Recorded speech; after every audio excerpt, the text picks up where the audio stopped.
and welcome to Smell the Coffee on this Saturday morning. Now, of course, the theme for the week has been Valentine's Day.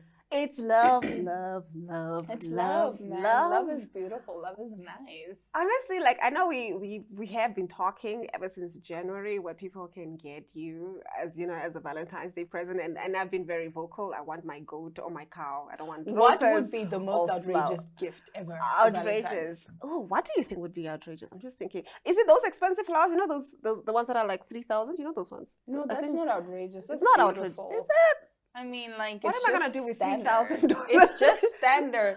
I mean, if you have me as a girlfriend, I think for what's me, 3K? I think for me, because I dated somebody in, like, this is now a little bit TMI, guys.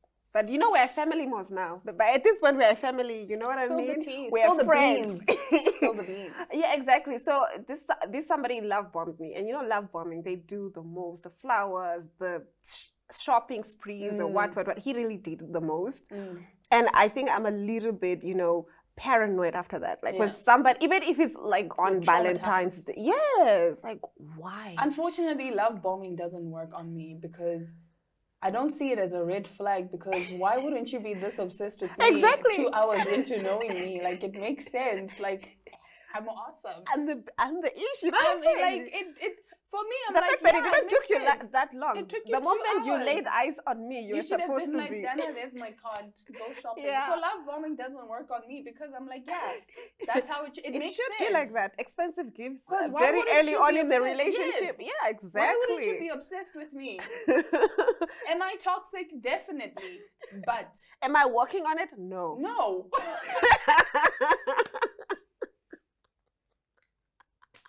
Am I working on Stay it? toxic Absolutely queens. Not. Stay toxic queens. Text him at 11:11. Stay toxic queens. Be like, it's a sign from your spirit guides and your angels that I'm the wife to be. I am the one. I am absolutely the one. But let us get into some of our top stories, because people do get married. Some get proposed to on Valentine's Day. Well, someone cancelled her wedding. Yes. Wow. And you wouldn't believe why. So, a bride-to-be cancels wedding after guests refuse to pay £1,000 each to attend. Yeah.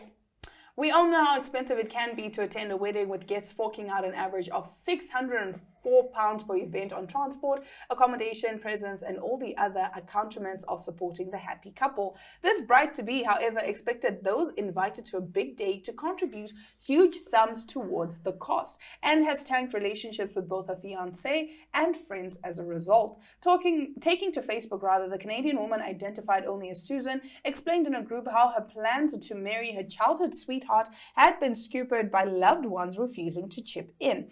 With her fairy tale wedding amounting to $60,000, she had requested all guests give them $1,500 as a cash gift beforehand. Yet when only a handful actually did so, Susan called the whole thing off. Her post read, "Dear friends, it comes with great sadness that I am announcing the cancellation of the wedding. I apologize for cancelling only 4 days beforehand. Unfortunately, fiancé and I have broken up due to some recent and irreparable problems. We have decided to end our relationship and not go forth with any future proceedings. I specifically asked for cash gifts. How could we have our wedding that we dreamed of without proper funding? We'd sacrificed so much and only asked each guest for around $1,500. We talked to a few people who even promised us more to make our dream come true. The maid of honor, get this, pledged $5,000 alongside her planning services, while the family of the groom-to-be put in $3,000. Aside from this, only 8 others complied. Our request for $1,500 for all other guests was not effing out the ordinary, said Susan. Like, we made it clear, if you couldn't contribute, you weren't invited to our exclusive wedding. It's a once-in-a-lifetime party. She claimed she chose the most expensive option and the extravagant blowout wedding after a psychic told her to, and just needed a little push from friends and family to make her dream come true. When the date approached, Susan realized she wasn't anywhere near her total, and her partner's suggestion of Las Vegas elopement was strongly rebuffed. Her post continued, "I laughed in his face, but he was dead serious. He wanted those cheap, filthy W like Vegas weddings. I mean, what the F? Was he out of his mind? My ex left the room and didn't apologize for his horrid suggestion. I then called my maid of honor and cried my eyes out. Instead of sympathy, I was told that I was asking for way too much and I should just stick to the budget. I mean, no words can describe. Like, I mean, like, Horror. the horror of just How dare you not contribute $1,500 to my wedding? exactly. And you know, like, People are just so unfair. I just want a big wedding. Like, yes, I don't have the money, but you guys have the money. It's not too much to ask, but you're making it seem like I'm being dramatic. Like, seriously, the audacity of these people. Like, I can totally play this girl. I want to Your do a character. audacity. I want to do a character like this. Like, no, honestly, I would slap you. I want to I do a would character slap like this. you. He seems like How are you so entitled? so. People have so much going on. We are literally, every day, we literally complain about the cost of living. Oh my goodness, things have Guys. gone up. I don't even have $5,000 for myself, but I must pledge towards your wedding. That maid of honor, first of all, this is why I She's say. the real. Nah, she's the real one. She's a the real true one. Because even as my friend, I'm not giving you $5,000 for your wedding. No. I have to sit you Unless, down. of course, I'm a billionaire. Then I can be like, okay, fine. There's 5K. Yeah, You it's know, what's nothing. 5K? Exactly. But these are normal, average people. Why are you asking people to pledge $1,500 towards your wedding, or they're not invited? And then when they don't, they're fine with not coming. Now it's a problem. You know what I would have wanted? Like, if you get that we are maybe, strapped for cash or whatever, then you do a fundraising with family members and friends and whatnot. And then whatever No. amount you come to, that's within your, like, here. No. But to be fair, don't get Still married if no. you don't have it. Just, Don't get married. guys, if you there's don't have the nothing money. wrong with, or do get married, but I'm just saying there's nothing wrong with a simple something. You know what I mean? You Just go to the court, have a court, small after you party. sign, you have your beautiful dress, you what, a Yes. small ceremony. Trust don't me, it's need- about the love at the end of the day. It has nothing to do with the wedding, right? It has not for me. Not, I Because, mean, like, if you don't got the money, like No, if yeah. you don't have the money, I've always said to my mom. stick to the love part. I said to my mom, my wedding will either be exactly how I planned it or not at all. I like There's that no too. in between. There's no in between, right? We are not doing it. We're or not going to, because I'm going to be sitting there and people are like, oh, wow, your chairs are so nice. I'll be like, yeah, but those are not the chairs that I want. Exactly. Oh, your cake is so nice and it's so cute and small. And you're just sulking the whole day. You're I just will be sulking- so miserable. You're just sulking the whole day. Like, honestly speaking, I told my mom, it's either the wedding as I planned it to the T, or just go to court, get married, and be done. And be done. Yeah, I hear you. Literally, But there's no in between. but with you, you already know that, I'm gonna have this much money, so and so. You're not gonna come to me, of course. No. As the millionaire that I am, multi-millionaire. No, I'm not actually. gonna come and be like, yo, Glenn, I need you some. need to pay for this. Exactly. No, I'm just gonna come and And that's exactly what I said to my mom. I said, even my bridesmaids, I don't want this thing of, oh, as my bridesmaids, you guys should contribute Exactly, $3,000 or no. whatnot. No, I want to be like, listen, get your measurements. Come get forward. your measurements. This is who's gonna do your makeup. Because again, Yes. it also takes away from that thing of, no, I don't want to wear this dress. If I'm paying for it, I don't want to wear for it. Whereas if I'm paying and I tell you, Glenn, that's the dress you're wearing, you Exactly. can't really say no. No, but beyond that, it's not even about the control element of it. It's just, I feel like, you know what I'm saying? If you're hosting something, it's your thing, it's your whatever.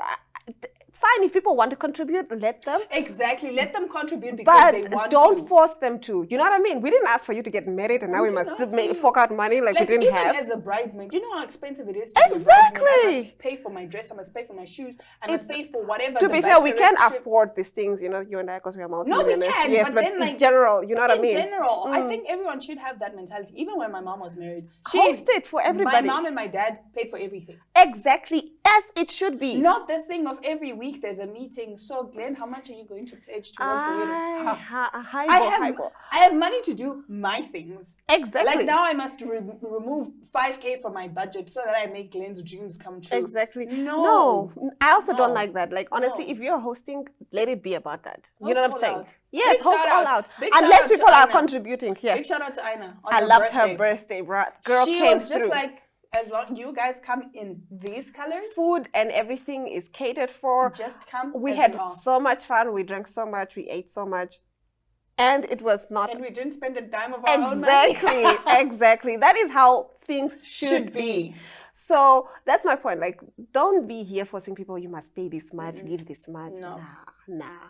Now, getting into our next story, we almost got carried away there, as usual. We actually did. In a WTF moment, I guess. A couple has sparked outrage after deciding to put their 3-month-old baby up for adoption because she doesn't fit in well with their family. What? The dad took to Reddit to share the shocking story, explaining that his wife, Catherine, 33, returned to work just 2 weeks after giving birth, and their daughter, Elizabeth, is primarily cared for by her grandmother. He said, I go to work later than her, my wife, so I take morning duty, but she gets home earlier than I do, so she takes evening duty. During the day, Elizabeth stays with my mother-in-law. However, he noticed that Catherine was neglecting their newborn's emotional needs.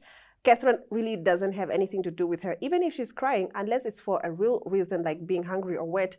Catherine doesn't do anything to soothe her, the 35-year-old added. Now, I know that babies sometimes cry for no reason and that picking Elizabeth up every time she cries could reinforce the crying. Shouldn't she at least pick her up and soothe her a bit? Plus, even when she is not crying, Catherine doesn't interact with her. Finding it hard to connect with their baby girl and longing for their old life back, the couple decided to put their 3-month-old up for adoption. Before taking this step, the dad sought advice from Reddit users about the adoption process. He asked, I will be consulting a lawyer this week, but I prefer to go in with some idea of what to expect. My wife and I wish to place our 3-month-old daughter up for adoption. Are there any laws that could impact this process? Could members of our family file against our decision to adopt? How long can we expect the entire process to take? Reddit users were taken aback and questioned how they came to this decision. The dad confessed that their daughter is not a good fit for the family and having a baby has made taking holidays awkward for his wife. What? I'm sorry. What? Yeah. No. Guys, no, you willingly get pregnant and then you can decide 3 months, like, you know Why what? didn't they just, I want to chip out. But why didn't they just adopt? In the first place. Because, like, obviously, adoption, I don't want to say it like this, but in a way, it's kind of like you know what you're getting yourself into right, already. Whereas with pregnancy, it's kind of like, let's pray for the best. Let's see what happens. Whereas with adoption, and these are kids that actually need a home. So you go and then you're like, okay, you know what?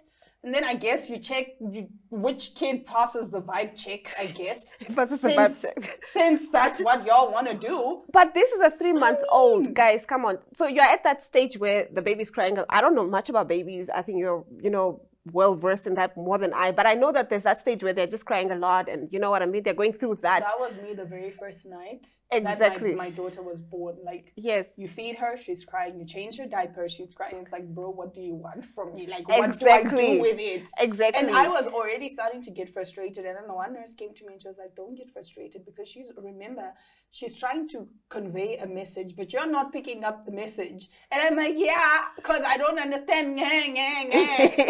And it's just like, okay, maybe the baby has colic. And then I felt so bad. I actually cried. I was like, I'm so sorry you were in pain this entire time and I didn't know, because that's their way of communicating. Exactly. Look, like, my heart is honestly, so when I read that story, I was just like, because, usually adoption cases are when, people can't financially take afford the kid, or, they're young, whatever it is. But this is a 35-year-old man, and I'm guessing the wife is in the same age range. They both work. They also have a mother-in-law who's very, very active. I mean, taking care of the baby. Yes, exactly. The grandmother of the kid is very, very active in taking care of the baby. What do you mean it's made taking holidays awkward? Like, I just don't think they understood the concept of having a baby. Like, but to be fair, I do lean towards adopting more than having kids of my own. I do. No, that's fine. That's fine. I never judge. I never judge. Even if someone says, I don't want to have kids, listen, that's you.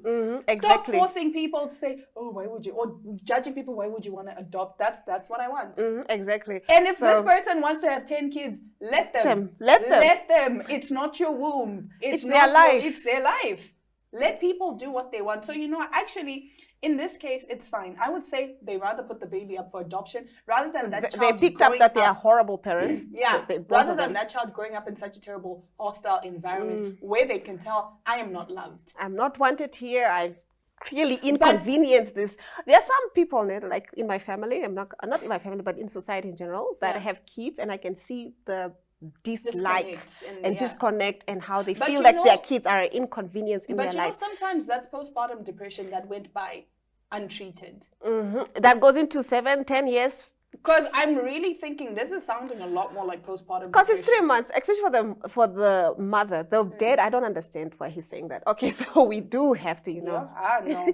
But anyway, after the break, we get into some entertainment news where Namibian rapper Njambi Paulus, popularly known as Maniga Get Rich, has announced that his latest double albums released last year on physical CDs are now available for streaming on all major streaming platforms, including Spotify and Apple Music. So let's hear what he has to say.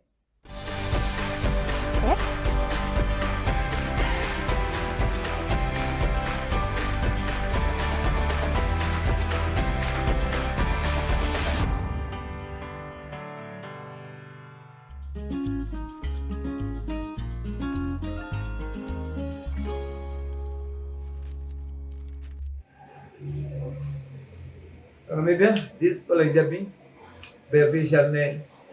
My swag is mention my names. And you get ready by the way, I'm saying, they do it like that. Only get in Americans and Africans. You can match that, right? I know, a few years ago, or let me say last year, I dropped 3 videos,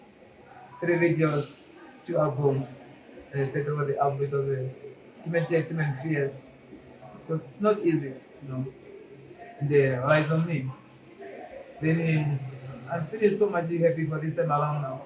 To my followers, to my listeners, and to my friends, my support as well. They've been like, say, get rich, we want the album, get rich, we want to support you. And this time around now, I feel much happy all congratulate to me. Because my song now is on digital store. If you go any platform, you just say to my nigga, get rich. Any Spotify, with Apple, Instagrams, Facebook, or YouTube, you get my album as well. Much love for that. I just want to say, let us share, like, comment. That's right. I love you.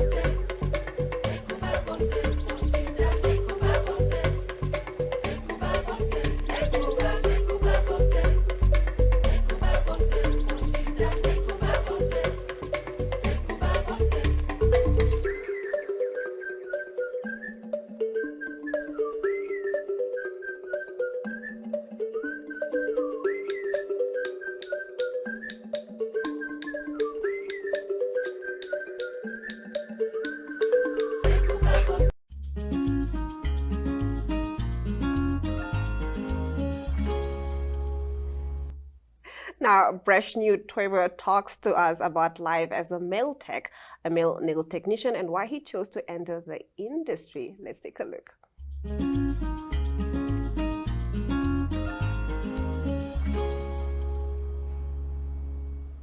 I can't contain the excitement on my face. Today, I am joined by Breshnu Toivo, who is the genius behind the name on everybody's lips right now, Nails Beast. Yes, you've seen Nails Beast on Instagram. What you probably didn't know is that this is the amazing human being behind Nails Beast. How are you doing? I'm good, Diana. How are you doing? I'm good. Thank you for joining me today. Thank you for having me. I do have a special request, though, for the duration of this interview. Please refrain from looking at my nails.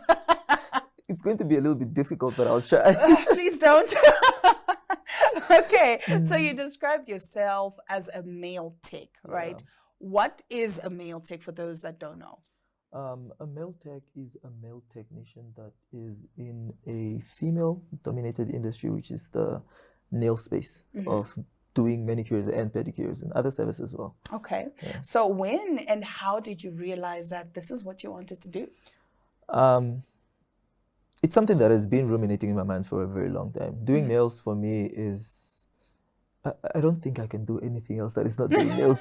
No, really, it feels weird. At first, at first it was just a thought, but now it's like my life. Okay. You know, I can't live without doing that. So for me, doing nails is something that comes innate, and it started like when 5-6 years ago. That's when I initially started trying to get into it. Okay. But before that, I have been thinking about it. I'm like, I this should do thing, it. yeah, I want to do it, you know. Yeah. And then the more you think about it, the more the idea starts to materialize. Then one day you wake up and you're doing it, you know. Wow. I mean, they say do it scared, right? Right. You just go right into it. You put a lot of creativity into your work. What inspires you to treat every set uniquely? I think it's a combination of many factors. Because at the end of the day, as a nail technician, I'm not just trying to do nails. I'm trying to change the world. I'm trying to change lives. And the clientele that I am building, the clientele that I am working with is clientele that is invested in making a difference in society, you know, making a difference in people's lives. And that's what I want to invoke in them, being able to work on a client's set of nails and have them walk away from my space and be like, they can take over the world and remember their goals more vividly. So it's more of a therapy session, but also a reinforcement of their beauty, their goals, and what they're striving towards, and everything in that spectrum. Yeah. I like the fact that you said it helps them re-look at their goals or whatever, because honestly speaking, I feel different every time I have a new set of nails. Yeah, exactly. I feel like I can do anything. So that is, I can confirm that is not an exaggeration. Yeah. Really and truly, when you have your nails done, you can do anything. You can. I'm struggling right now because I can't snap and talk with my hands. Yourself. I need to start feeling like myself again. Yeah. So we understand that there's a lot of work and a lot of hard work that goes into being a nail technician. It can be quite taxing. So how does a typical work day look like for you, and how do you prepare to make each day a success? Sitting the entire day, back problems, you know, but I feel like at the end of the day, it's about always readjusting yourself continuously. As a human being, I feel like we strive off readjustment, sitting yourself down and then preparing yourself for the next thing, or putting structures in place that allow you to be your best and most productive self. So as a nail tech, same thing applies, is being able to work and be as progressive as you can, but also being able to look back at what you have done yesterday and how you can do it better tomorrow. Writing down your schedule, knowing client appointments, making spaces in between appointments as well to stretch, have a meal and all of that. Because sometimes it gets really easy to become greedy. And then you book yourself back to back because you're like, I have to secure the bag. I have to secure the bag. And then next thing you know, your back is giving out, you know, your body is not. Fatigue. Exactly. Oh, so doing yeah. all of that allows you to be your most productive self in a way. Yeah.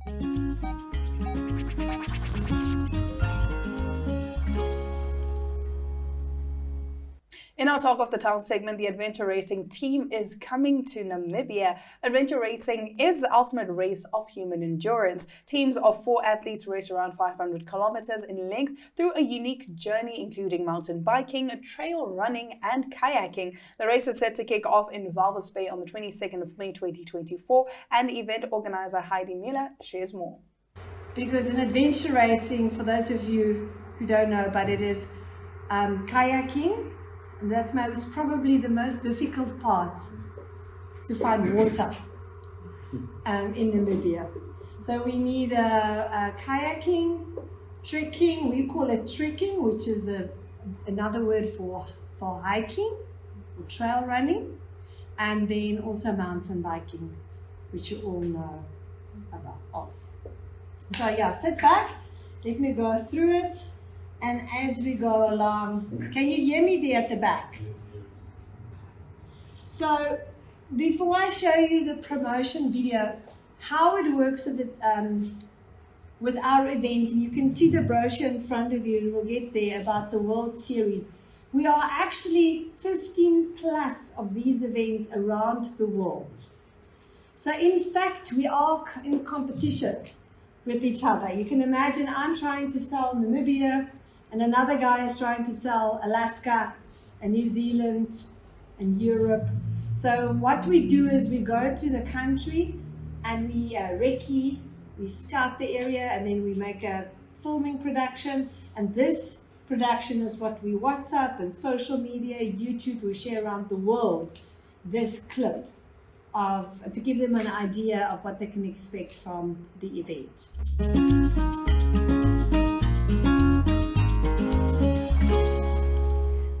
Well, the weekend is officially upon us, so we do have to say our goodbyes and go enjoy properly. On that note, from Dynamaster and Glenora Shapura, we do hope you have yourselves a lovely weekend.